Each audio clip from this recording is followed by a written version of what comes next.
Senhor criou.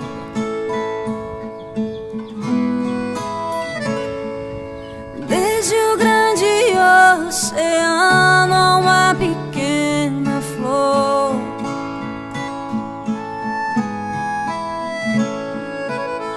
como é possível em tremenda perfeição um jardim lindo que o Senhor criou? Adão pecou. Não sei se o homem é ou não merecedor